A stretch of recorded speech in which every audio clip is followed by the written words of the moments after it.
ফিরলাম বিরতির পর। তেলিয়ামুড়া কংগ্রেসের পক্ষ থেকে 15 দফা দাবিতে এবার ডেপুটেশন জমা দেওয়া হলো তেলিয়ামুড়া মহকুমা শাসকের কাছে। আপনাদের জানিয়ে রাখবো, এদিন 15 দফা দাবিতে তেলিয়ামুড়া মহকুমা শাসকের কাছে এই ব্লক কংগ্রেসের পক্ষ থেকে একটি ডেপুটেশন জমা দেওয়া হয়। বা মূলত তেলিয়ামুড়াবাসীর সার্বিক দিক চিন্তা করে এদিন তেলিয়ামুড়া মহকুমা শাসকের কাছে এই ডেপুটেশন কর্মসূচি ছিল। কংগ্রেসের উপস্থিত ছিলেন প্রাক্তন কংগ্রেস বিধায়ক অশোক কুমার বৈদ্য, তেলিয়ামুড়া ব্লক যুব কংগ্রেস সভাপতি অতনু পাল সহ অন্যান্যরা।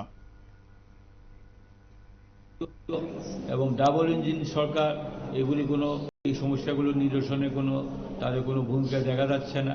লোকের নেতৃত্ব কোনো এগুলি নিরসনে কোনো ভূমিকা দেখা যাচ্ছে না, যার ফলে আমরা এসডিএম সাহেবের গোচরে আনলাম। বিশেষ করে এই গত সেপ্টেম্বর এবং অক্টোবর মাসে আটা উদা হয়ে গিয়েছে, 90% লোক ভোক্তারা আটা পাননি।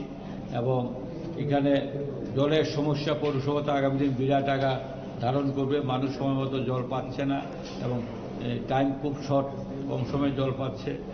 এবং অ্যাক্সিডেন্ট জোন কমানোর জন্য, তেলিয়ামুড়া শহরের সৌন্দর্য বৃদ্ধির জন্য নতুন যে রাস্তাগুলো হচ্ছে সেগুলোতে মিডল যাতে ডিভাইডার বসানো হয় ইত্যাদি এই সমস্যাগুলো নিয়ে আমরা আজকে এসডিএম সাহেবের সঙ্গে মিলিত হয়েছি। নিত্য প্রয়োজনীয় জিনিসের মূল্য বৃদ্ধি, পানীয় জল সরবরাহ সহ মোট 15 দফা দাবিতে ছিল এদিনের এই ডেপুটেশন কর্মসূচি। সময় আরো একটি বিরতির, সঙ্গে থাকুন।